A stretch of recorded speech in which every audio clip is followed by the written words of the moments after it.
The planet is restless, Captain. They want their podcast. And they shall have it. I'll beam down to the surface. You have the bridge. Captain, that is illogical. These are Trek fans. They will challenge and dissect your knowledge with great emotion. It is a mission fraught with danger, peril, and grave risk. Suggestions? Send in the red shirts. Ladies and gentlemen, welcome back to another episode of the Red Shirts.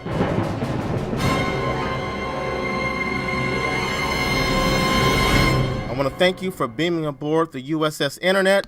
And today, people, we have a special guest. But before we get into that, I want to introduce the primary members of my crew. We're going to start off with the one, the only, Craig J. How are you, sir? Doing great. Good to be here. All right. And then we have our own resident. He's kind of like Captain Kirk because I've always see him messing around with some woman in engineering. Big Sexy. Really? What? Your name is Big Sexy, dude. What? We expect this of you. Well, this is very true, and it is very accurate as well, but still. How are you, sir? Oh, man, I'm slowly getting it back to full sexy. I'm all right. This cold was wearing me out a little bit, but I'm all right. All right, man. That ginkgo biloba. Try some of that. Or, you know, we'll get you some Ractogino. That'll knock that right out. You know, I tried Ractogino. That doesn't work for me. Really? Quark must have been watering it down for you. But, people, like I said, special guest star we have today. This guy, you can hear him on Afronerd Radio. Go to blogtalkradio.com. Look up Afronerd. I love this guy. I started listening to Afronerd years ago. And I heard this guy's voice. He has such a unique voice. He's like the Michael Jackson of the group. You know he's going to break out one of these days. As much as I love those other guys. Yeah. This guy is a walking encyclopedia of all things geek, pop, music, hip hop. I don't know where he finds the time in the day. But ladies and gentlemen, it is my honor to introduce Daryll B. Mr. Daryll, how are you today? Doing fine, coming straight from 10 forward. Guinan's already freaking loaded me up. Red shirts, Trekkies. We're going to have a trip today. Wait, now, did Guinan give you some of that Romulan ale that she has behind the bar? I don't know. It was either that or the Klingon Scotch or whatever it is, you know. So I'll hang for as long as I can hang. As long as she didn't do you like she did at Worf and gave him some prune juice, talking about it's a warrior's drink. oh God. Yeah, exactly. Well, Daryll, just if you don't mind, tell us a little bit about yourself. Let's see. I'm the stereotypical nerd. I love all things geek. I'm also a sports nut. You'll catch me on Twitter talking about. I warn people on my Daryll Benjamin page. That every topic comes across my page. I'm interested in a bit of everything because I tell people on the show, geeks are everywhere. You could be a sports geek, a politics geek, a fashion geek. We're everywhere. And that sort of thing interests me. So whenever we get into discussions like this, I'm all up for the debate. And as people who've listened to Afronerd Radio know, I can get a little out there with my thing. So I promise to try to tone it down for this because we're going to be dealing with a very serious subject today. No. Don't tone it down. This is just consider this like Kirk versus the Gorn, dude. Don't tone anything down. No. This is you listen, when I get going, that's where you play the Star Trek fight music. Okay. So we all know why we are gathered here today. We're going to talk about a movie that I feel is somewhat maligned in the Prime Trek universe. We're going to talk about Star Trek Nemesis. But before we do that, we in the geek universe, man, we just got some really bad news that hit hard. I'm not going to speak for everybody here. I think I do. But one of our beloved geek icons passed away at a mere 61 years of age. That would be Bill Paxton. And I was out to my wife and family. We were out at breakfast this morning. I was sitting there waiting for the food and had my cell phone on the table, and it popped up on my news feed, Bill Paxton dead at 61. And my wife's like, Mike, what's wrong? What's going on? I'm like, you gotta be kidding me. This guy, his acting skills, dope. I first knew of him in Weird Science, and I haven't seen that movie in so long. But this is how good he was. I remember his face as he was mocking his younger brother, one of the leads of the movie. I can remember the expression that he made. He was standing in the hallway in some scene, and he was chewing something and just mocking his brother. And I remember his face so clearly. And I remember thinking, this guy is an asshole. But damn, he's good at what he's doing. And the next time I saw him, I believe, was Aliens. And at that point, that dude had me. He had me at Aliens. He had me at Hello. He had me at It's Over, Man. It's Over. Just so many credits. Twister, Titanic, One False Move. He was in Big Love on HBO. He just started shooting Training Day. Now I haven't seen it. I don't even know if it's on air yet. But man, he's one of those losses that you just don't expect to have happen. So it just knocks you off your feet. He's not necessarily the biggest star, but he's that guy who is reliable. True Lies. I mean, no matter he killed any role he had his handprint on. And I'm gonna stop talking. I'm gonna turn it over to you guys. Just if you have something to say, please feel free. Well, like you said, my timeline with Mr. Paxton is just like yours. I'm watching Weird Science way back in the day, and out comes Chet. And to this day, I still call him Chet. Yep. Because he left that impact. And you go from Chet, then you go up into Aliens. He stole the movie there too, and he did other things, and then he pops up in True Lies, and his character alone was great. I mean, Tom Arnold was supposed to be the comedy relief. Yeah, it didn't work. Chet was hilarious in True Lies, and then he showed that he could do other things. Because when I first read about Big Love, I expected a comedy. I'm like, oh, it's gonna have Chet. Oh, this is gonna be great. It was not a comedy. He played a completely straight role. It was good to see him stretch his chops a little bit. He was a great actor. I really enjoyed his work, and he will be missed. Oh, and let me just say real quick before someone else takes the mic.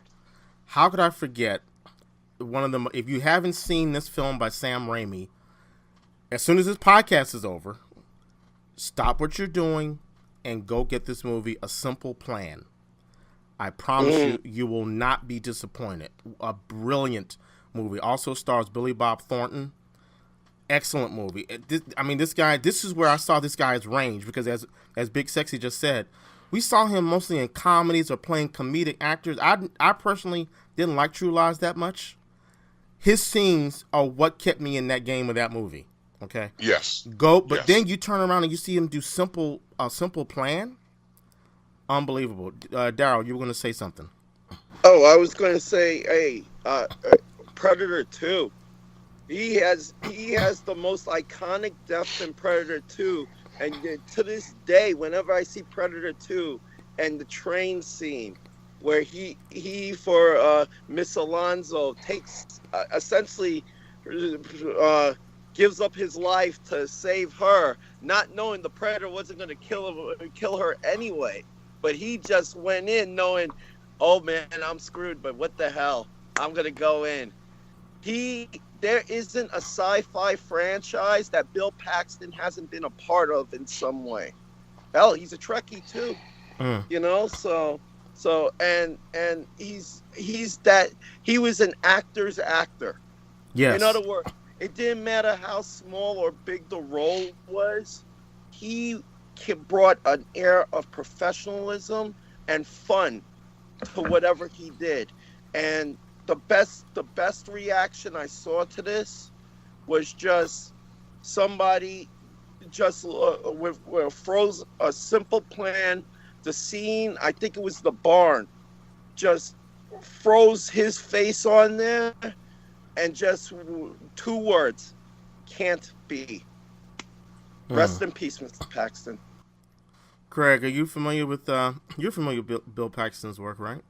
Oh, absolutely. Yeah, no, it's too many movies to mention that I enjoyed him in, and I'm going to be missing him a lot. Yeah, definitely a great actor, and too young to die. Died of surgical complications. I don't know what that means. I don't know why he was having surgery, but that doesn't seem. There's just some people. I'm going to go down my list real quick. Michael Landon, Christopher Reeve. I'm drawing a blank now, but Dana Reeve, Prince. People who the universe got it wrong. And for a guy of this talent we're all going to die, but for a guy of this talent to be lost from surgery, the universe got this wrong. I don't know if if anyone here is religious, but whatever it is in the sky got it wrong this time. Hey, Q, what's scary to me is this sounded the same way Dwayne McDuffie died. Ah. Oh. We thought it was just a simple surgery, and then we found and eerily it was around this time too that he passed. 5 years ago, 6 years ago, and it was like, it's a simple surgery and I have all of these plans. And he was talking. You talked to Katrina Law, and Bill Paxton did a Twitter interview just 3 or 4 days ago, cheery, upbeat about training day is going to be fun. Da da da da. Wow. And Bill goes, "Yeah, I got this to do. And then now he's gone." And wow. it just means you gotta treat every day special, because you don't know what happens the next. Yeah, I couldn't say it any better. If this isn't a wake up call, we have to live our lives for the day. Live. Don't put things off. And I don't want to get philosophical. I'm going to start rambling, but the future is not promised to us. I mean, in the world, the way the world's going right now, the future is not promised to us. So, man. Bill Paxton, rest in peace. He will be sorely missed. Okay. All right. So let's chart a course for the main topic now. Star Trek Nemesis, and we did a show. Go in the archives and check out. We did a show called TNG Big Screen Big Problems, and we kind of touched on Nemesis a bit. But I just want to set this up a little bit once again. So the movie was made on a budget of $60 million, which is relatively a small budget for a sci-fi film, I believe. And we're talking like, it was produced in around 99 or 99 2000. It was released in 2002, and it made $7 million. It pulled in $67 million. So it was the least highest grossing film of all of the Star Trek films. Now, I don't know if that's international or if that's just domestic. I sense that it's domestic. But I have some information here from Den of Geek. I'll put the link in the show notes. And they speculate that the reason it pulled in so little money is that, for whatever reason, it went up against 3 blockbuster films. It went up against Harry Potter Chamber of Secrets. It went up against Lord of the Rings 2 Towers. And it also went up against Pierce Brosnan's last stint as James Bond, Die Another Day. Yeah, but that'll do it. That'll do it. That'll do it, because I think at that point Trek was starting to peter out, and Insurrection did not do it a lot of favors in getting people back into the theaters. But there was also a lot of scuttlebutt that Stuart Baird, who is a longtime editor, but he directed one of my favorite films, Executive Decision, which I highly recommend. But it's one of those cases where they hired a guy who had no knowledge of the product. Again, shout out to Josh Trank. I'm gonna read a quote here from Den of Geek. It says, Stuart Baird had no knowledge of Star Trek before becoming director of Nemesis. He even refused to watch any of the Next Generation TV series to prepare, and reportedly went so far as to say he hated the franchise and had to be forced to watch the preceding films, allegedly. So it's no wonder so many fans feel the characters act strangely. Now here's where he needs to get slapped, really. It's reported that the director, Stuart Baird, kept calling LeVar Burton Laverne throughout the course of the shooting and thought Commander LaForge was an alien. Oh, this is great. Jeez. Just a few other tidbits. There were 50 minutes of footage cut out on this film. And now, if you're one of the few diehard Trekkies, such as myself, who bought the Blu-ray, you will see some of that footage, which it's really not good that it was not left in that film. You will see some of that footage cut out. And another little tidbit is that Stuart Baird had no idea who Wesley Crusher was. And it took LeVar Burton to call Rick Berman and tell him that they need to invite Will Wheaton back, since this is the swan song for the TNG cast. So because of LeVar Burton, you do see Wesley Crusher in the wedding scene for a brief minute. But there is a scene where Wesley, discusses with Picard and Beverly that he is now back in Starfleet, because you see him in uniform, and that he's been assigned to the U.S.S. Titan, Will Riker's new ship, his new command. That's bullshit. Okay, let's stop. Now, why is that bullshit? I know you don't like Wesley Crusher at all.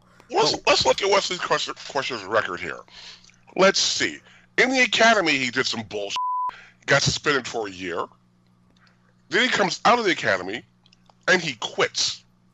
Okay, he quits.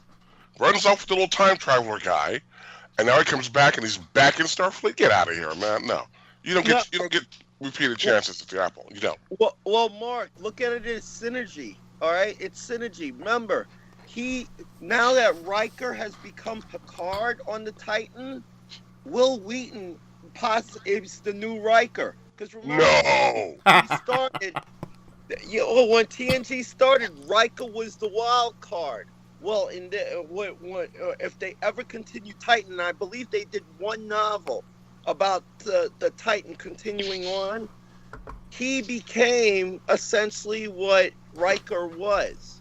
So in Riker's mind, he's doing for Wesley what jean-luc did for him. Well, now not to debunk what you just said, Daryl, but if I'm not mistaken, in the article, Wesley does give his crew position on the ship, and it's a kind of a lowly position. He's he's a lieutenant, and he works in I think he works in engineering or something like that. So they make it clear that he's working his way back up the ranks. Oh yeah. But I'm just saying, this is his chance. Here's a dude with great intelligence, great power, and a wild card. And Riker goes like, "I'll give him the shot, no problem." And hey, in that respect, I can see that dynamic working. The problem is this stupid director didn't know Star Trek. Right. That's something that would have been a great scene in the film to put an underlying humanity to this thing, because the rest of it felt detached. Right, and just to get the record straight, it says West reveals he's gained an assignment on the night duty shift in engineering aboard the U.S.S. Titan. So it's not like he's just being thrown in and you're back at the con. He's got to work his way up. So, I mean, I'm with it. Craig, do you have any thoughts on this? I'm disappointed to hear the director. They chose another director that didn't know anything about Star Trek. True. As we all know, that was the problem with Star Trek, the motion picture. Yep. So that explains a lot to me. I did not know that, and so I rewatched it again yesterday, and I can understand now why I was quite disappointed. Well, also, and I don't have the notes in front of me, but we spoke about this in the previous show that I mentioned. I believe it was LeVar Burton and Marina Sirtis. One of those two, I think it was Sirtis, who basically called Stuart Baird an idiot. Truth hurts. Hey, I have Marina on Twitter, and let me tell you, if she don't like you, she does not hold her tongue. So I could 100% believe it was Marina that goes, "Why is he here? This dude's an idiot." I could see it totally happening. Well, all right, so that kind of sets the tone for this film already. So I just want to break this down. Most films appear in 3 acts. And I want to just go through the first 2 acts and just get your guys' impression, because I have some definite opinions on this. So, in the first act, in the first scene, we see the Romulan Senate. They're vaporized, basically. And that's a pretty chilling scene. I believe, and any one of you can correct me if I'm wrong, that's the first time we see the Romulan Senate, the Romulan government. And that's a pretty brutal scene, I have to say. But moving forward from that, then we start to get into the comfortable shoes that we know. And it becomes clear that this is now a swan song. We see kind of bows starting to get wrapped up. We see Troy and Riker at the wedding. Picard is officiating the wedding. They're all in their dress whites, I'm going to say, for Starfleet. And then after that, so then you get a lot of like a reunion type of thing, right? So then after that, the crew, out of nowhere, they go to a planet. I don't remember the name of the planet, because they pick up some emissions that are positronic. And we all know that positronic emissions, as of now, come from one source. Well, really, most Trekkies know that they come from 2 sources, but this film would have us believe it only comes from one source. That's from Data. They don't mention lore for whatever reason. But they go to this planet and they see pieces of an android that looks exactly like Data scattered about. Then they're attacked in some gratuitous action scene where Picard wants to get his rocks off by driving the Argo, this little space dune buggy, which makes no sense because we're in the future. At least in the Kelvin universe, the policemen, they have hover bikes. But here, we still have combustion engines. Okay, fine. But what makes it worse is that they choose to drive a vehicle for no apparent reason. That just so happens as the enemies drive the same ones. Wow. Amazing. And then, for whatever reason, Picard wants to show how big his is, and he decides it's best to jump off a cliff, and hopefully we'll make it into the shuttlecraft. Okay, so that's cool. We also get introduced to Shenzan, who appears to have taken over the entire planet of Romulus with just a handful of Remans. And we learn that when Shenzan and Picard meet, there's obviously some backstory between the two of them. And somehow Shenzan has managed to construct this awesome warship called the Scimitar on Remus under the nose of the Romulans and with no resources whatsoever. So yeah, now we're stretching believability here a bit, but let's keep on going with this. All right, so then, Act 2. There's a huge plot twist, which to this day, I don't know why it was necessary to be inserted. But we find out that Shenzan is a clone of Captain Picard. And we learn of this through throwaway dialogue where Shenzan, in a meeting with Picard, says, a Romulan decided to clone you, and then they were going to insert you into Starfleet so that we could spy on you from within. Oh, really? Oh, really? Okay, sounds like a great plan. Really? Okay. And then the second plot twist is that we learn that, well, this isn't a plot twist, but we learn that Picard had Shallot's disease, I believe it was called, that affected his hearing so that he was very sensitive to loud noises or whatnot. I'm not sure why that was necessary to bring that up. Makes for a great trivia in the Star Trek Encyclopedia. It better be in the new encyclopedia that I just bought for $150. Then we find out that Shenzan is dying because they needed to have him grow from a child into an adult really quickly. So the temporal displacement is affecting his genes and he's dying, and Picard is the only one that can save him. And I've never understood Why do you give us an enemy who's dying? Because all you got to do is wait it out and he's dead. So where's the conflict? It robs the conflict of any weight. Now, I'm not going to go any further. Gentlemen, any one of you can take the con. Give me your assessment of this film up to this point. All right. With what you said before, it now makes sense to me, because I'll tell you, I sat in the theater and I was like, okay, that didn't happen in Next Generation. That didn't happen in Next Generation. We're gonna totally skip over this in Next Generation. What the hell? How could we forget Lore? Because Lore ain't totally dead. Right. I sat there for the first, we would say it was the first hour, 10 minutes that all you recap happened. And I must have sat the first 50 minutes, 50 out of that first 110 going, what the hell is going on here? Some of the concepts are cool, but really?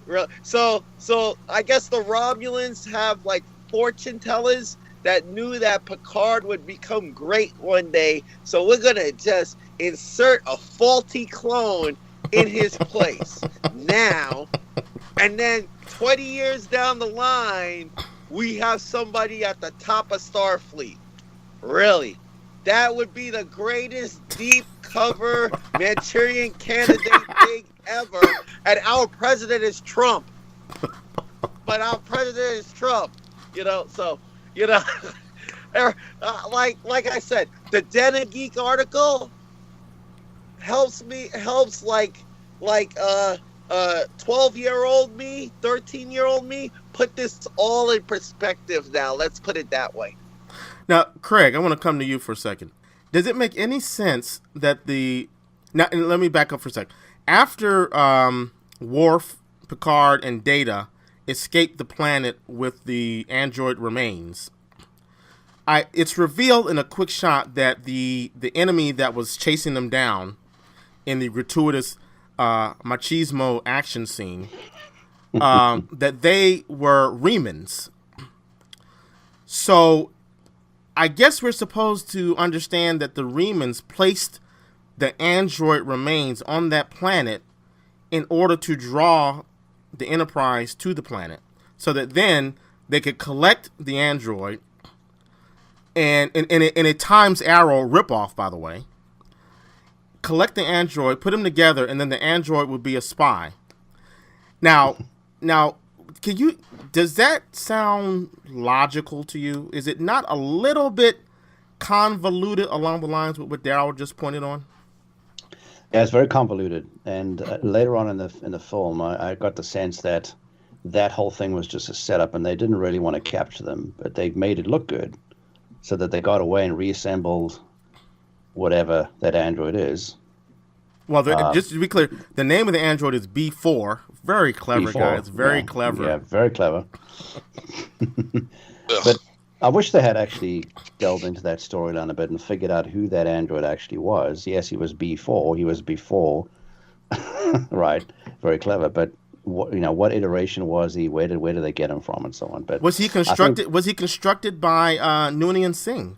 I'm sorry, not Noon. What is Data? Sung, right? Was he created by Sung or not? Right. I mean, it seems like he must have been. But then, how did the Remans get a hold of him? They never explained it, which is what I was saying. I wish they had explained that, because Data said that he's his brother, because they are obviously the same android, but he's an older, less capable version of Data.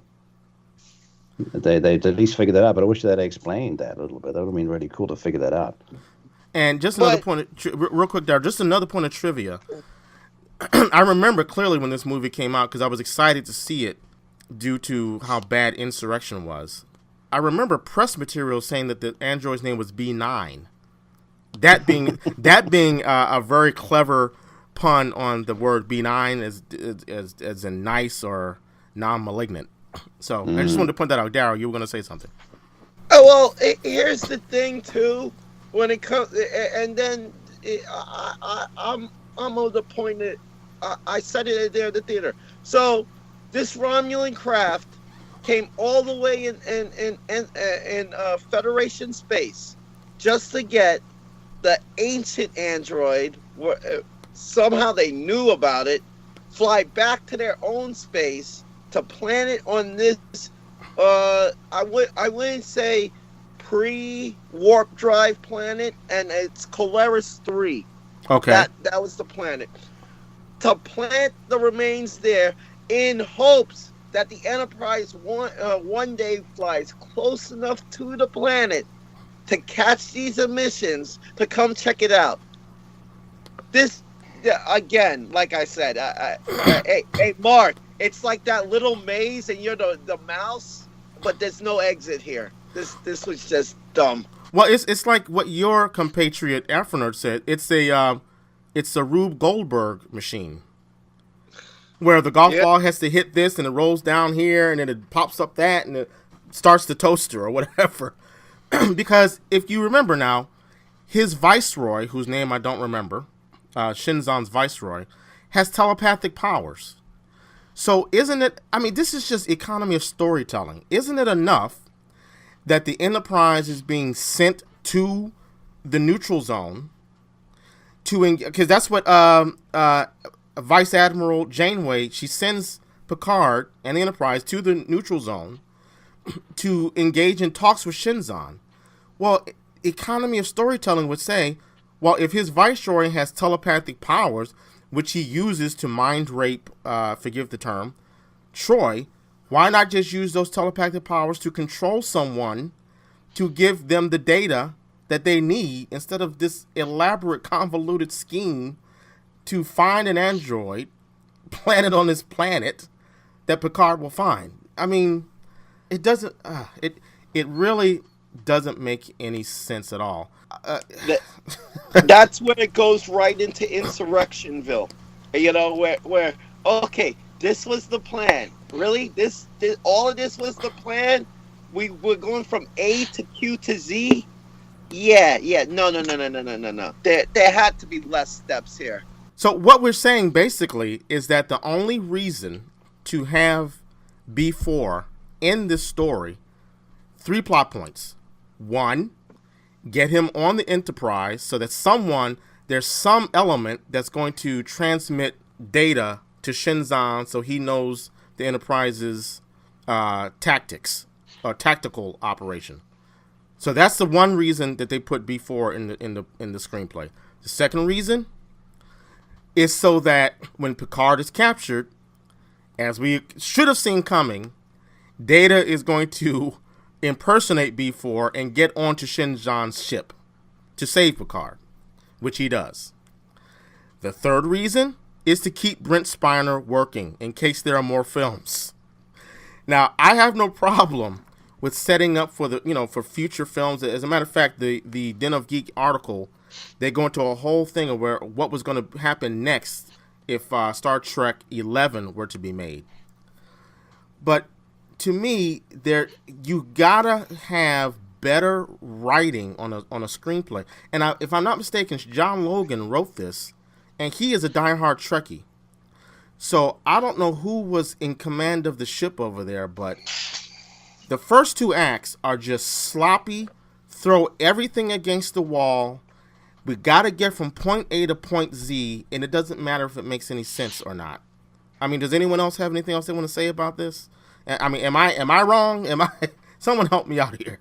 No, Q, you are not wrong. Everything that has been talked about, is accurate. And the thing is, a lot of the mechanisms used were all retreads.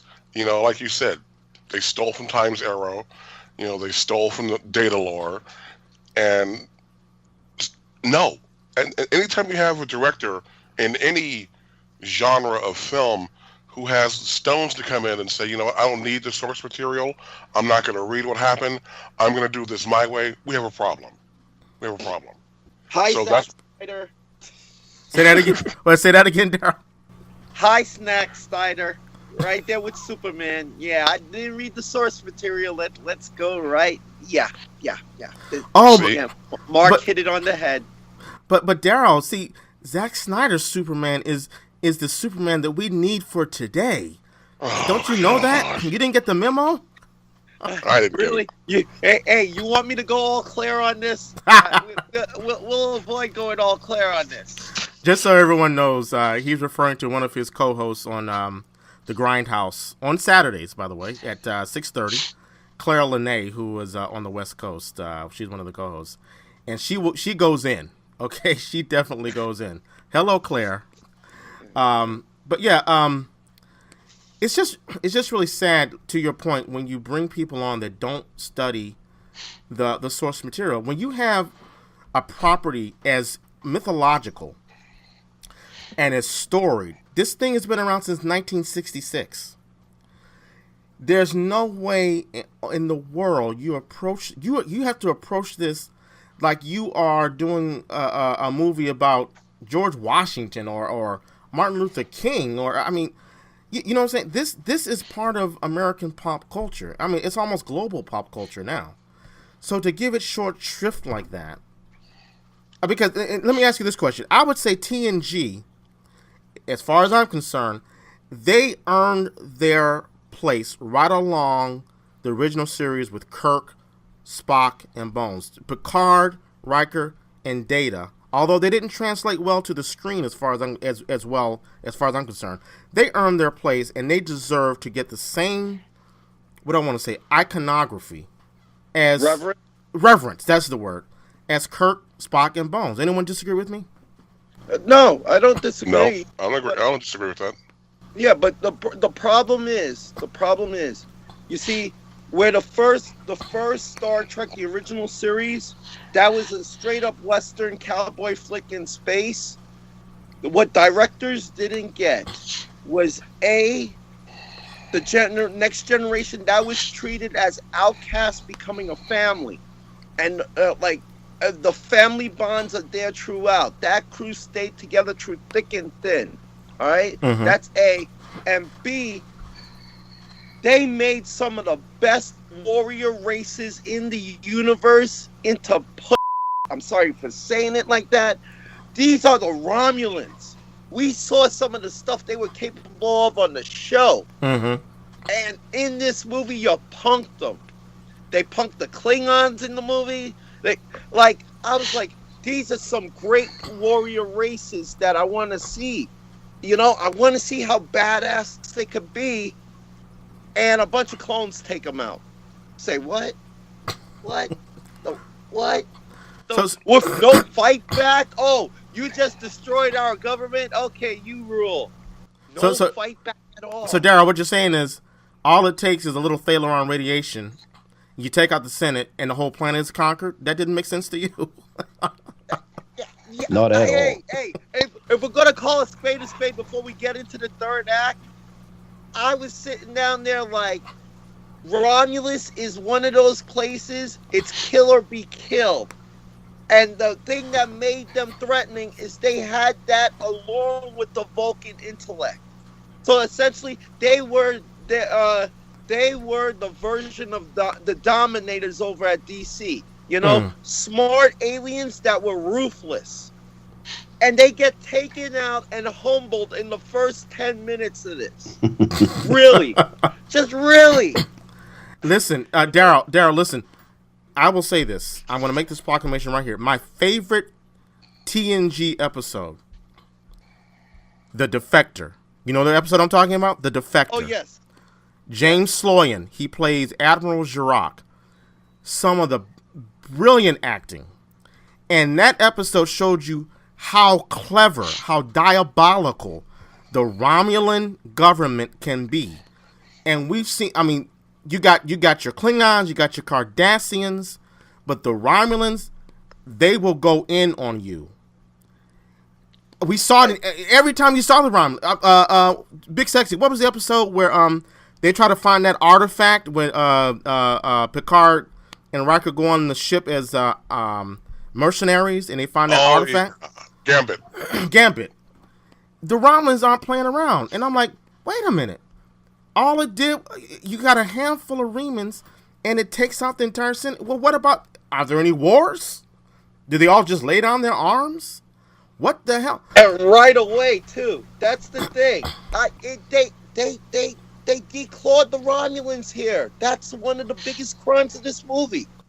And I will also say, one of the things that really got me interested to see this is when they first, I clearly remember reading some of the first press on this. They were introducing the planet of Remus. And I was like, oh, dope. Okay. Because back in the original series, there was a Romulus and there was a Remus. And I'm like, okay, they're bringing that back. What are they going to do with that? I can't wait to see what Remus is going to look like. What do Remans look like? Do they look like Romulans? And then they showed some of some press photos of the Viceroy. I was like, yo, okay, they're going to be going in. This is going to be for real. These guys look dope. And what do we see? We don't see we see caves in flashback. We see Shinzon as a little kid. After we learn about this ridiculous plot, we see him getting pushed around, and then we see the Viceroy, I want to take care of this kid. And I'm like, why do I care? Why am I investing in any of this? I mean, Craig, when you heard that Remus was going to play a part in Nemesis, I mean, how did that make you feel when you saw that? Just like you, I was excited to see what they would do with it, and as you said, they did nothing with it. There's a sandy planet with a bunch of people riding around in some buggies. Well, no, that wasn't Remus though. That wasn't Remus. Oh right. What is that planet? What was that planet called? What was it? Kyros? Or something. What was it, Daryl? Colus 3. Yeah. All right. So I guess it didn't make an impact on me. The one shining light in the first part of this movie is that we saw, and I knew it when I saw him. I was like, this guy is acting his ass off with some ridiculous dialogue and some ridiculous scenes. But we saw one of the first big screen appearances of Tom Hardy. And he's short and skinny. He looks like a little kid, which didn't really convince me that he was a threatening agent of Remus. But his acting chops, I saw it right then and there. I was like, whoa, okay, this guy, he's being given shit to say. But he is he's doing his best to make it work. Those scenes between him and Picard, between him and Patrick Stewart, I have to say, they are engaging. It's a lot of exposition and a lot of flashback. But I felt like I was watching two seasoned actors go at each other. Did anyone else feel that way? At least that way? Did you get that out of this at least? Being totally truthful, I honestly didn't see Tom Hardy being big after this. I was like, okay, he's going to just be a sci-fi actor. But then, if you, I don't know if you guys have seen Taboo. Oh, right. I've seen scenes in that where I'm like, that is totally same like how he did Nemesis. You know, he's one of the things, he's the reason to go back and watch this film. I would agree. Yeah, just to see those seeds being laid of where he could be malicious, where he could be manipulative, where he can command the room. That, what was it? The first dinner scene with Picard. Right. He's sitting down there, they're eating, and he says something, and you could see Picard just freeze. And when Picard froze, the crowd froze too, watching it. Because you just felt the icy malice right there. And Tom Hardy just radiated that. Now, before I move on, I just want to say, one of the central conceits of the film, one of the central gimmicks of the film, is that Shinzon is a clone of Picard. Now, people, let me just say this. Just because you're white and you shave your head, that does not mean you are going to sell me on the fact that you are a clone of Patrick Stewart, okay? I think that's a major drawback to the film to begin with. First of all, the introduction of that concept. Second of all, I don't care how convincing Tom Hardy is, at no point is it believable that at no point are the producers going to get me to buy into that concept that Shinzon is Picard. I mean, anyone else want to comment on that? That was a major problem to overcome for this film, for me. Yeah, I felt the same way. They didn't even try and make him look like Picard may have looked when he was younger. I think they tried to sell it with a old school picture of Picard he was looking at later on, which was obviously pure Tom Hardy. But yeah, they did not look enough alike, you know. So I did not like that at all. Well, Shinzon, there's a line where Shinzon says, he says, you don't recognize the nose, the lips. Well, that's what happens when you get beat up in the caves. I'm like, so you had so in the caves you had reconstructive surgery? I don't. What you gonna say, Daryl? Well, they could have gone two different ways with it. If you remember what was it? The time travel end episode, the teenage actor that played him in that, or excuse me, the young adult actor that could have played him in that, you could have said, well, you always look like this, but my time in the caves changed me. Or you could have gone and found, if you remember the episode where they all got devolved into kids. Right. You could have gotten that guy, that kid, because he actually had the British accent like Picard. You know, wait, Daryl. It wasn't a British accent. How dare you? It's a French accent. All right, French. my bad. Yeah. I forgot about the winery and the history, you know, but I'm just saying that kid, that in that episode, that kid actually held himself like Picard. I don't know how many hours he had to study how Picard's mannerisms and stuff are, but that kid nailed it. You know, you have little kid Guinan saying, you have to relax, you have to have fun, talking to the Bajoran girl, you know. Oh yeah. Okay, you had that on that side, but here's Picard trying to talk to regular kids like he's actually still Picard, you know. And the kid nailed it, the mannerisms and everything.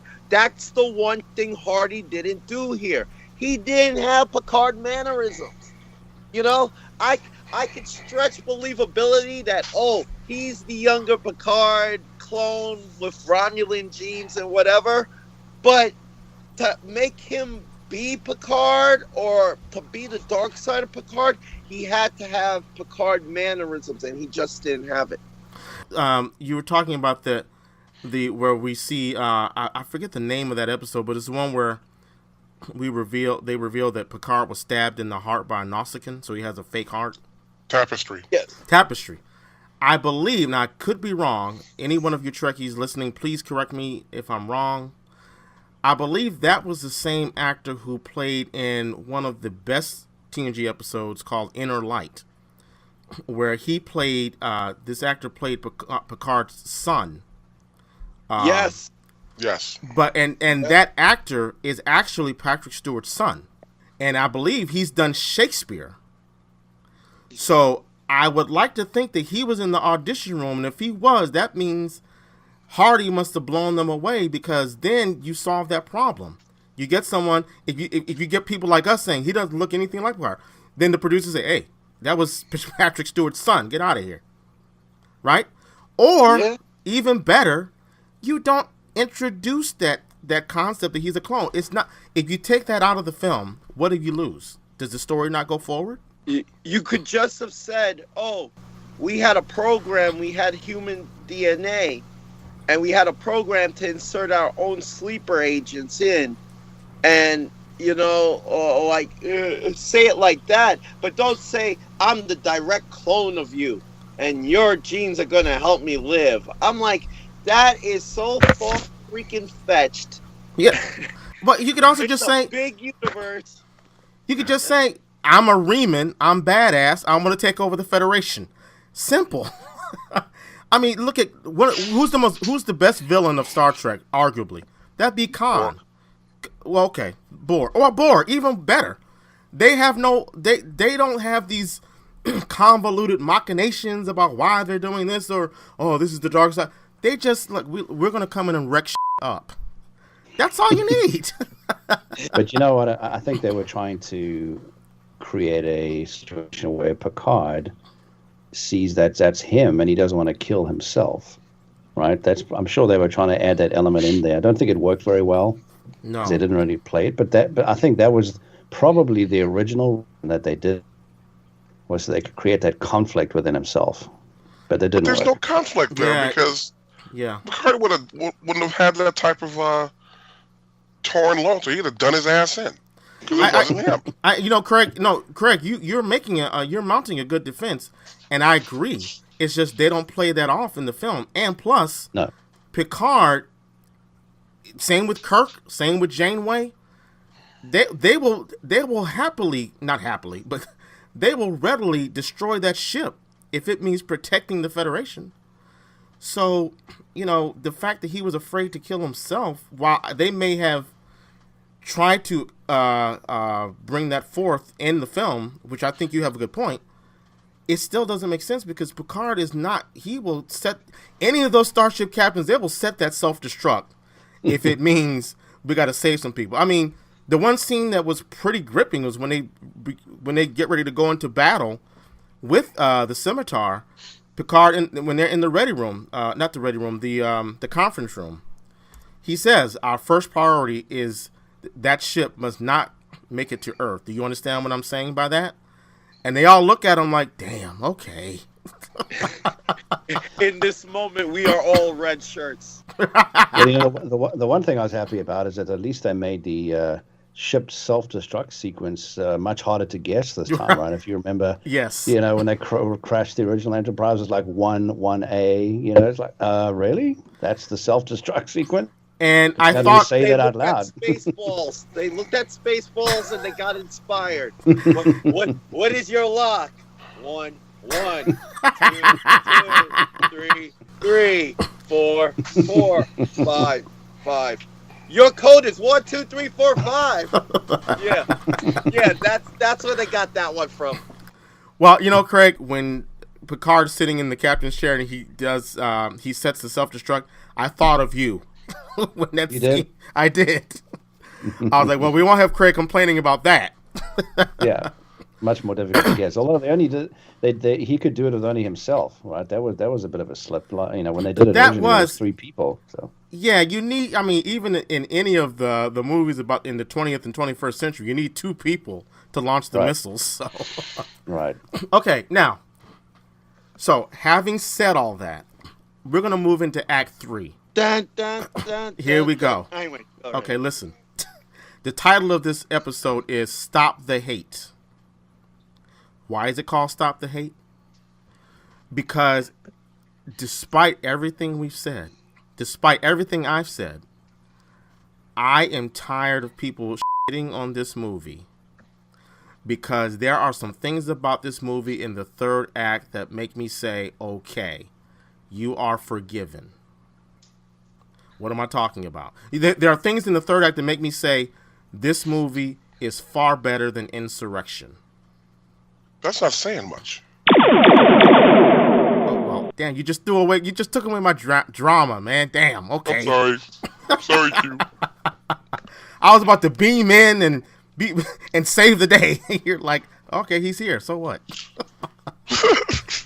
All right. Wait.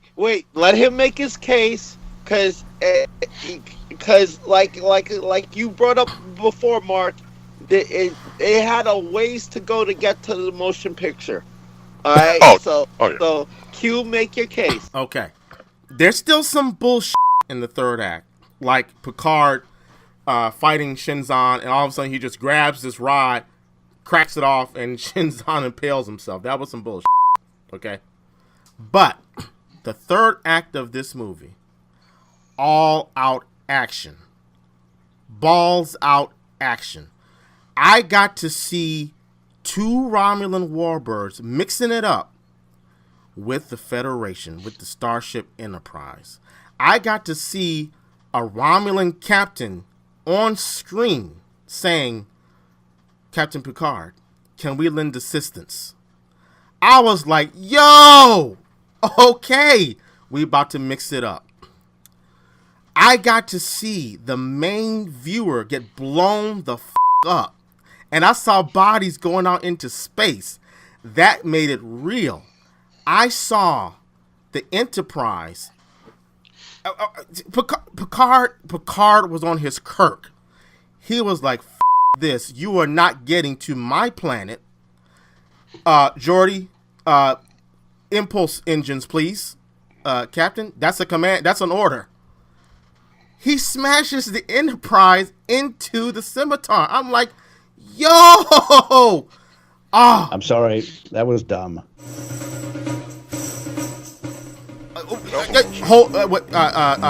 Listen, Ensign.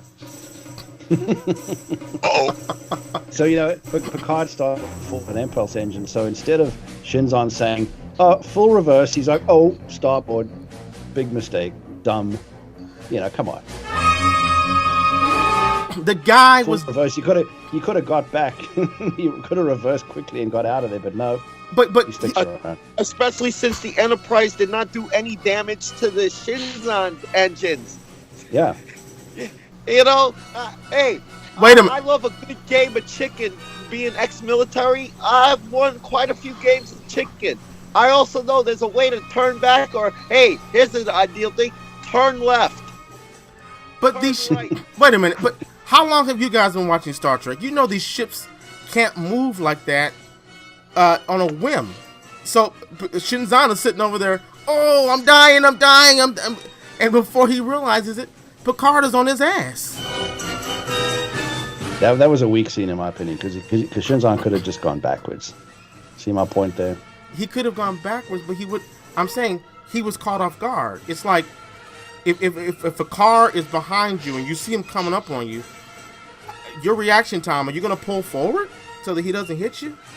You're not going to have that much reaction time. Look, we can move past it. I just don't buy it. It was cool to watch. Don't get me wrong, but for somebody not to say let's go backwards as opposed to let's just go starboard. Okay, listen. Or all power the forward shields. Let's try to belay the damage a little bit. Right. That's where the director's inexperience from Star Trek hurts possibly the best outer space fight scene the series has had. Okay, so wait, so you do say it was the best outer space fight scene that you've seen? Yeah, the only thing that matches it is Beyond. The latest one, that the fight scene put to Beastie Boys. Oh man, Daryl. Wait, hold on. This is why I say that. Is because they didn't spend on any of these films. They have not had a fluid-looking fight scene, right? Nemesis actually had that. It was fluid-looking.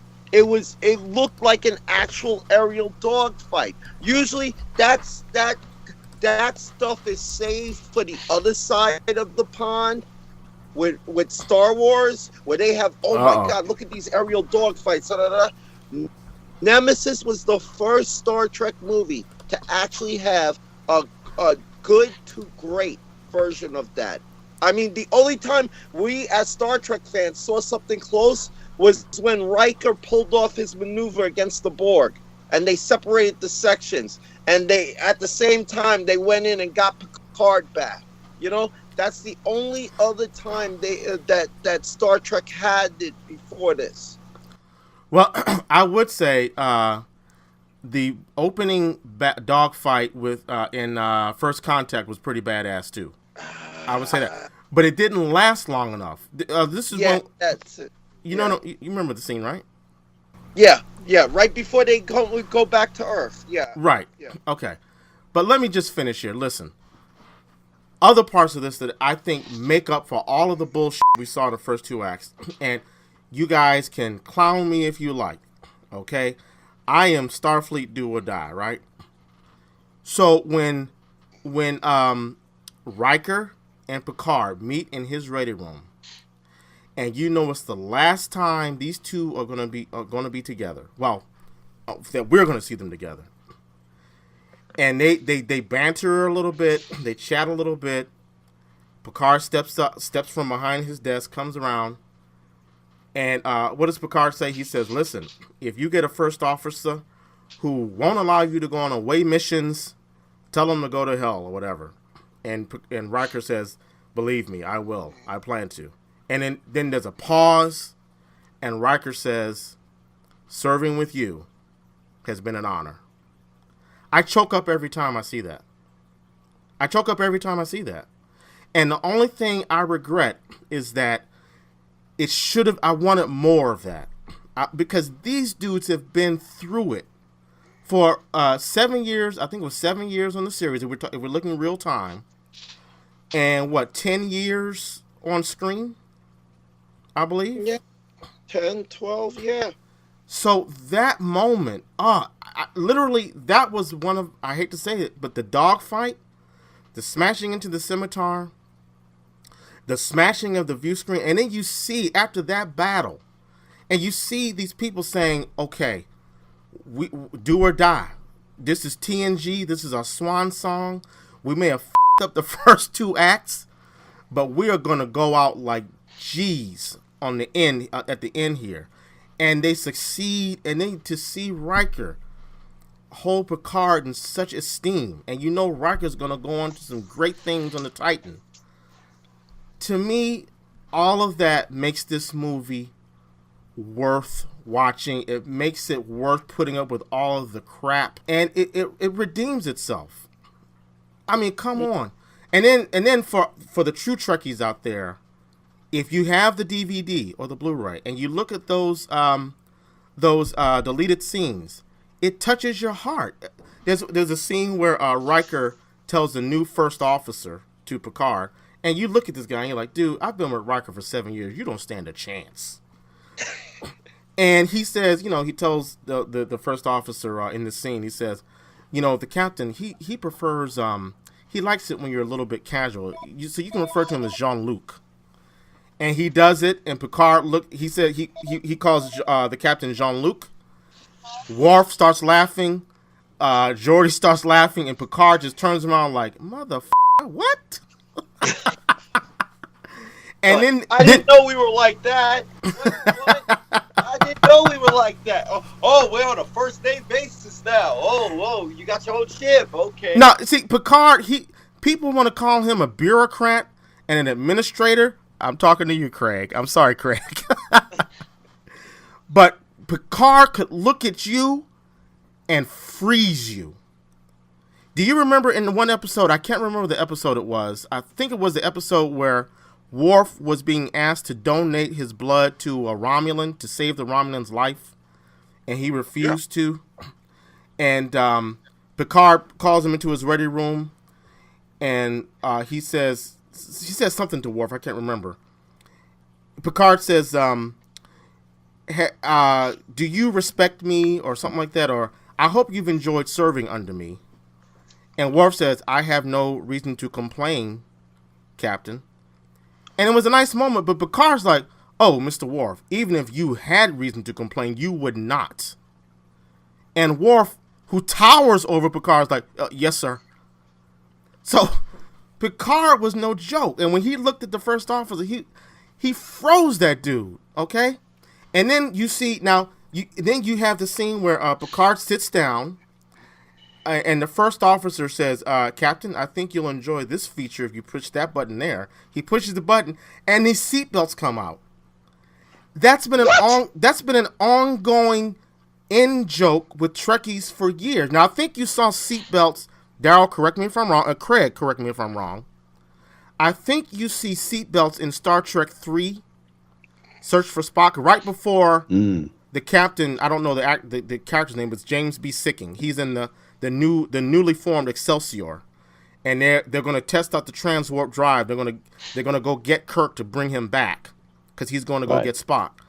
And he says, "Let's prepare to engage transwarp drive." And I think you do see them put seatbelts on. I'm not sure. Yeah. The dude that was Slugger McGavin and Happy Gilmore. Okay, all right. And you also saw the late great, is it Miguel Ferrer? I believe he was in that scene. But anyway, but just to see seatbelts on what you know is the last film you're going to see with this cast. This is the last time you're going to see this cast. I really wanted more. They kind of ruined it with, they kind of made it heartwarming with B4. where Picard is sitting I there. hated B4. Well, listen, I didn't like him either, but I'm saying at that point, Jesus, my heart warmed up a little bit. I softened because I realized I'm never going to see these guys again. And when he's sitting there talking to B4, trying to get him to remember that, to know his ancestors, his brother Data, as bullshit as B4 was, at that moment when Picard starts singing Blue Skies with him, I'm like, okay, I'm gonna. This is another franchise, but I'm gonna use the term. I released my hate, guys. Come on now, that third act. Come on. Well, that's one of my problems with the third act. It was too many Picard goodbyes. You know, it could have just left it with the Riker scene, touched on the Geordi Data scene. You didn't need to put Riker. You didn't need to put Picard in that scene too. You know. Wait, which scene are you talking about? Well, you had the day, B4 with Geordi, and then B4 with Picard, and then Picard with Riker. It felt like they were searching for, and you guys will get this right away. They were searching for that poker moment. Okay. They were searching for that one moment, that iconic moment. Picard takes the poker cards out, or the playing cards, and starts setting around. And around the table, you have Worf, you have Riker, you have Geordi, you have Crusher, and he just takes a second there, pauses, looks at everybody, and goes, I should have done this much sooner. Yeah, you're right. Just that tone note there. If they just had the Riker scene, and you left the B4 scene with Geordi, and you just left it like that, it'd be good. But then it felt, not melancholy. It just felt like, oh, well, now you're heaping it on. Okay. You know? Well, that's the only problem with it. I can see, you make a good point. I have to admit, you make a good point. It probably, listen, that the end of all good things, that's a textbook how you say goodbye to all the characters in one scene. I will give you that. That's a good point. Maybe it would have been better to have Geordi and B4 in their last scene. It did seem like they were searching for an ending, because the last shot of any character is just Picard walking down the hallway. And then they cut to the dry dock, the space dock, I mean. But I would say, you're right. They did not have that button, that proper button, to say goodbye to all of these people like they did at the end of the TV run. But up to that point, they were so close, and I bought every second of it. But I want to get back to, you guys didn't appreciate the dog fight, the visuals of the scimitar opening up, how the crew comes together and smashing into the ship. None of that resonated with you? Not really. Damn. I mean, the ship opening up, the getting ready to fire, that wasn't spectacular to me. It was cool, as I said, it was cool to see the Enterprise crashing into the scimitar bed. The reason that it happened, as I explained already, was the guy could have just put it in full reverse. The Romulans didn't last very long. They got killed off pretty quickly. That was a pity, you know.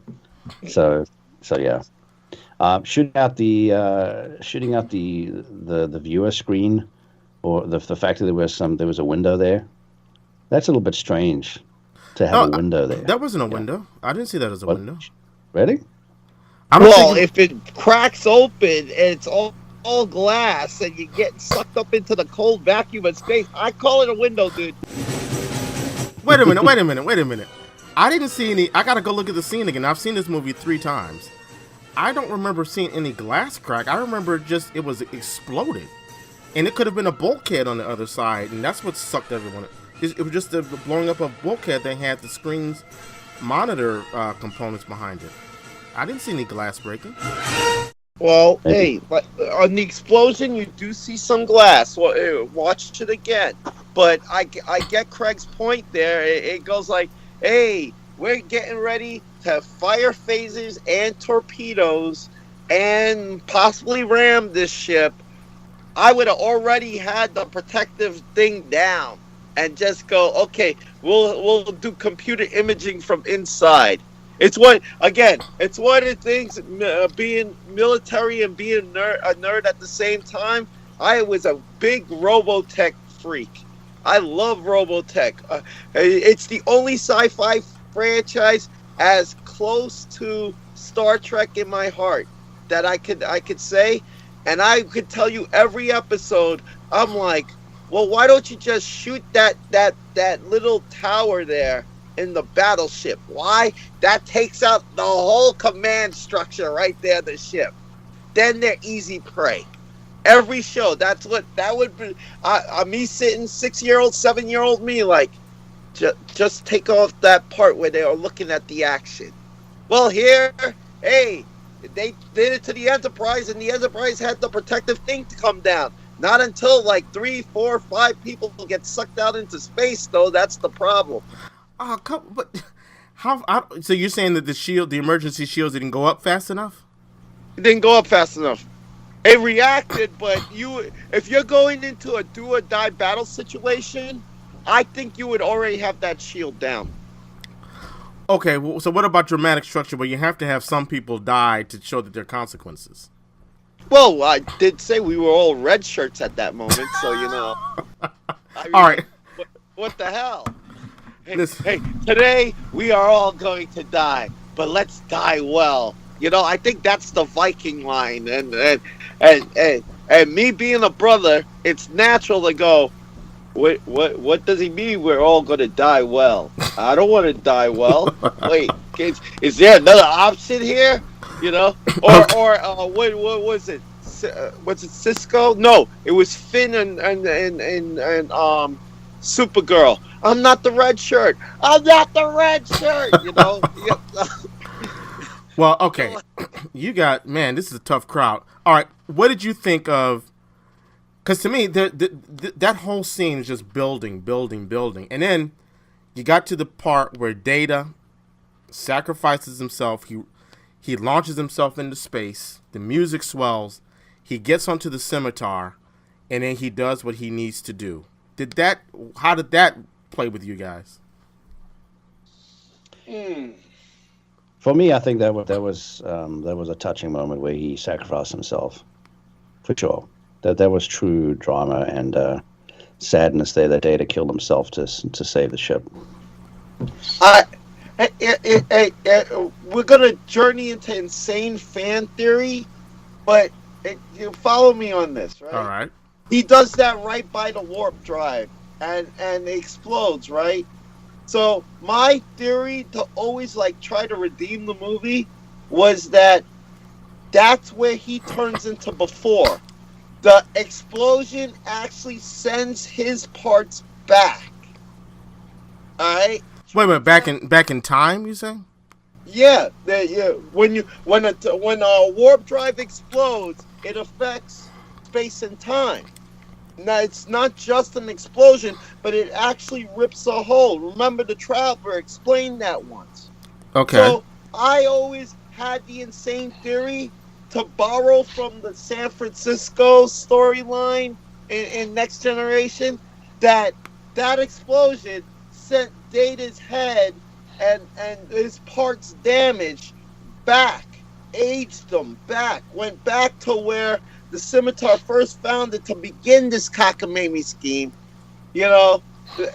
so it would help tie that up. The problem is, this is just my insane theory. If it was shown on screen, it would help that first act so much. Where you go, this is their android. It looks weathered and old, but it's the perfect tool to get the Enterprise and Picard right where we want them. Wow. It would have been like 30 seconds. It would have been the time travel games, but it would have set things in motion, right?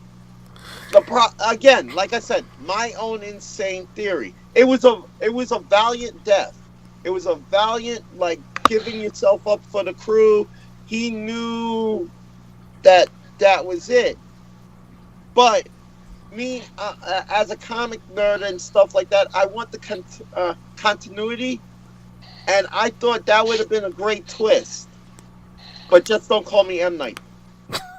Listen, I got to tell you, it's a sad day when you have to brilliantly add more convolution to a convoluted story to make it work. But that was pretty damn brilliant. But it was convoluted as hell. But it made sense. See, but that's that's where I don't understand. If the writer is a Trekkie, and we established that, and the director is not a Trekkie, wouldn't the writer have caught that? This is a pretty big damn loophole we're basing like 60% of this movie on. Right. We need something to the end to make that. To bring it back, to make that front, to have Trekkies go, oh, that's how that happened, or oh, that's how this pulls it off. Like Mark always says, all right, and Mark, I give you credit for this. You want to see a movie and have everything not wrapped up, but at least, okay, I can see where the director was coming from with this. I can see what the writers were doing with this. That's the problem here. You never got that for satisfaction for the before stuff. You got it for the Data stuff, but you based like a big chunk of this movie on before, and you never got the origin story. Very good point. And we're going to start to wind things down here, but I just want to ask everyone. To me, and we talked about this when we discussed the motion picture, Star Trek: The Motion Picture. It makes me wonder about the process that the actors go through, because Patrick Stewart, Brent Spiner, Marina Sirtis, Gates McFadden, all these actors, Michael Dorn, LeVar Burton, they have been playing these characters for I don't know how long at the point that this movie was produced. And let me ask Big Sexy first. Why do you think none of the actors stood up and said, hey, this is not the way it should be? I mean, do actors not have any power on a set when they Go ahead. I can't answer that, but I'm thinking the same thing you are. You got a group of people who've played these characters for years, who, especially Worf, who's played that character over 2 different series. He should have some idea what he wants to do here, but to just give full deference to this new butt pirate director, maybe there was a fear of being left on the cutting room floor, like they did with Wesley Crusher. I don't know. And I will say this: another trivia fact is, originally Jerry Ryan was supposed to be in this movie. She was supposed to be at the wedding. And now here's the irony. It takes an actress who's not even a part of the TNG crew to step up to the director and say, that makes no sense, because 7 of 9 does not know anyone on this crew. So why would she be at the wedding? Good point. So that's Jerry Ryan, getting it in, okay? But Craig, what do you think? I mean, why don't the actors ever step up and say, we need to redo this. I can't do this. This makes no sense. That is a strange thing, and maybe they did try. Maybe this got pushed back down. But I remember that the original series, when they started doing their movies, there were stories that you got on the extras on the DVDs and the Blu-ray where they spoke about how the actors did stand up and say, maybe Kirk should be doing this, or maybe Spock doesn't do it this way, and maybe you don't press this button when something happens, you press this button. So they seem to get it right, but I don't understand what happened here. Well, okay, we're going to do some final thoughts on this film, and I'm going to start off here. As I have indicated, Act 1 and Act 2 of this film, absolute utter garbage. It feels like they just have a lot of concepts that are laying around, and they picked them up and threw them against the dartboard and decided, okay, how do we get from here to here to here to here to here to here to here to here? And then they realized at the end, okay, we got to do a huge send-off. And for me, That's why the title of this episode is Stop the Hate, because if you want action, if you want some Starfleet kicking ass, you get that in the third act. Now, hear me. The first 2 acts, horrible. But you do have Patrick Stewart and you have Tom Hardy, who I think is... I will go see a movie starring Tom Hardy just because Tom Hardy is in it for the most part. Killed it in Inception, killed it in Revenant. Other films like that don't come to mind right now. Oh, what was the Mad Max film? Even though he didn't have a lot to do, he still killed that role, and I believe he was Mad Max. So you got Tom Hardy, you had Patrick Stewart mixing it up, you had the Romulans fighting alongside the Federation, even though they did not last very long. That was just such a... I mean, if you're a Trek fan, to see that, it's almost like when you saw the Klingons start to gel with the Federation in Star Trek VI. It's an innate thing as a Trekkie where you say, that is cool. And just to hear her say, I'm going to lend can we lend assistance to you, Captain? And just all the action, all of the things that make Star Trek work for me is that it's do or die. Captain Picard, do or die. You want me to ram into that ship? We're ramming into that ship. You're telling us we're going to have to sacrifice our lives? That's the biggest priority when we go to fight the Scimitar? I'm down with it. Let's do this. And then you have the nostalgia. You have the heartwarming scenes at the end.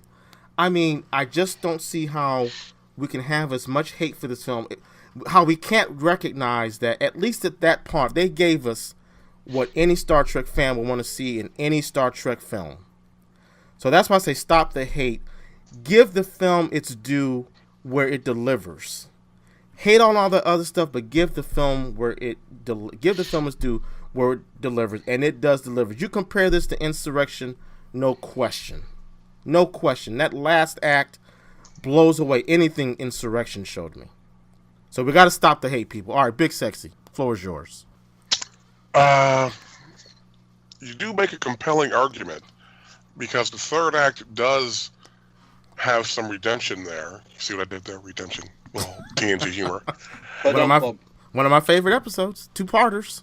But the thing is, the director's hubris just outweighs everything because clearly he didn't know, and he was so bold as to refuse to learn about these characters.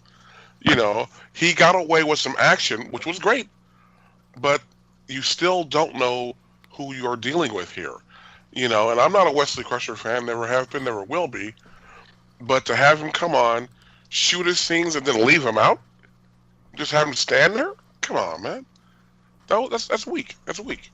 You know, and again, I don't like the whole trope of before. God, I hate saying that. Again, you know, I don't like how they slapped Riker and Troy together. That was some bullshit. So let me get this right. At all good things, Troy and Worf start to do a little something. Whatever happens or didn't happen, because Worf goes off and gets married to Dax, comes back. Wait, they got married on DS9? Yeah. Yeah. I did not know. I'm in the process of watching DS9. I know they had an affair. I didn't know they got married. Keep on following it. I want to say season 5. Okay. Season 5, they become official. Worf got his groove on, man. Damn. Worf got a little something happening. Okay. And now all of a sudden, you know, Riker and Troy had been together eons ago. Now they're getting married out of nowhere? Out of here. That was some bullshit. Okay, that was bullshit. All the Captain Picard singing? Really? That was bullshit. Okay. And there's just too much data. These are final thoughts, dude. You're picking it apart. Final thoughts. Okay, final thought. Movie was bull. Okay. It had some good, standout qualities in it. Had some good, attempts of redemption near the end, but overall, it's bull. Not a good way for that cast to go out, man. Not at all. All right, Craig, what do you got for me? A seriously flawed movie that we've already spoken about, my feelings on it. put the freaking ship in reverse, get out of a situation quickly. The last scene wasn't so amazing for me. I'm glad they try to tie up all the storylines in Next Generation, but give me Star Trek 6 any day. Undiscovered Country. Okay. All right. And now I want to hear the last rites. Now, Daryl, you heard my impassioned plea. Yeah. And, all right. And your impassioned plea actually got to my cold, evil heart. And I could raise it up now to like 7th on the Star Trek list. It used to be like 9. All right. I only had the motion picture worst, but I could move it up to 7 because yes, hearing your yes, it's definitely better than Insurrection. Okay. Just go as we've been doing this. I've been going through both movies in my head, and yes, it is definitely better than Insurrection, and. People are going to hate me for saying this. But I will say it was better than The Undiscovered Country. Ooh. Yeah. Ooh. I know that Undiscovered Country is possibly next to The Voyage Home the most debated. You either really love The Undiscovered Country or you really hated it. And I fell on the hate side for a long time. Wow. But again, for a future show, when you guys bring that up, I'm game to come on and discuss it. But I will say this: what saves Nemesis from being total crap is that bond that the Next Generation actors that we've all alluded to had. Okay, because there was less politics in this one, right? The action was there, but nobody goes to Star Trek for action per se. But the one thing Next Generation had better than any other iteration of Star Trek, that family bond. You could believe that these actors and the people they played actually loved and cared for one another. And it's something that lasts to this day, because when they travel in packs, and when they travel together, it always feels like that first time you stepped on the Enterprise. Well said. Well, there you have it, ladies and gentlemen. We're going to leave it up to you. You got it there. I think Craig and Big Sexy are still giving Star Trek 10 a thumbs down. I'm giving it a lukewarm thumbs up. If you cut off the first 2 parts of the movie, it's a thumbs way up. And I'm thinking Daryl's giving it kind of like a thumbs up. So I think I kind of convinced at least half of this contingent, half of my crew, that Star Trek 10 deserves a second look. I tell you what, when you put it in your Blu-ray player, just fast forward to the chapter where Picard says, "We're going to die. Be prepared to die when we go fight the Scimitar." And from there on out, enjoy the film. Enjoy this. Have fun with the film. Except for the part where Picard kills Shinzon with some bullshit. Pulling down that staff. That was stupid. But, all right, ladies and gentlemen, thank you so much for listening. Before we go, Daryll B, I can't tell you how great it was to have you on the show. I listen to you all the time. I love your insight. I love your voice, man. Tell the listeners where they can find you. On Facebook, I'm easy. I'm just Daryll Benjamin. On Twitter, same thing. Daryll Benjamin is my handle. I'm open for any questions or any debates. And on Saturdays, 6 p.m. Eastern, I'm with my cohorts D-Bird, Captain Kirk, Claire Lene at Afronerd Radio on Blog Talk Radio. We're easy to find, 6 p.m. Eastern every Saturday. Yo, guys, it's been a pleasure.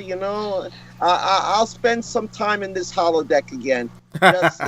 Just send me that transmission, and I'll be there.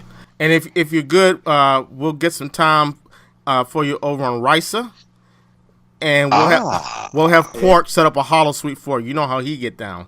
So thank you again. And before we go, I just want to shout out a couple of listeners who they've been some diehard fans, and I can't tell you how much I appreciate your comments.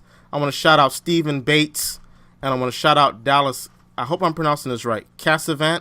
Dallas is also a holdover, as you know, Big Sexy.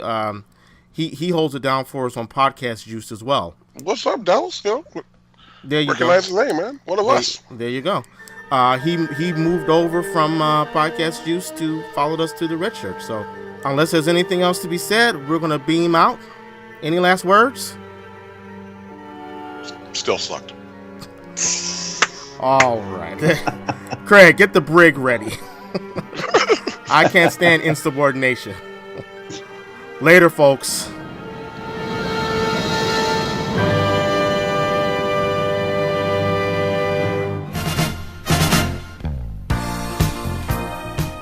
Red Shirts is not endorsed by Paramount Pictures, Viacom, or CBS. It is intended for entertainment and informational purposes only. Star Trek, the Star Trek logo, and all names, pictures, and audio of Star Trek characters are registered trademarks and/or copyrights of their respective trademark and/or copyright holders.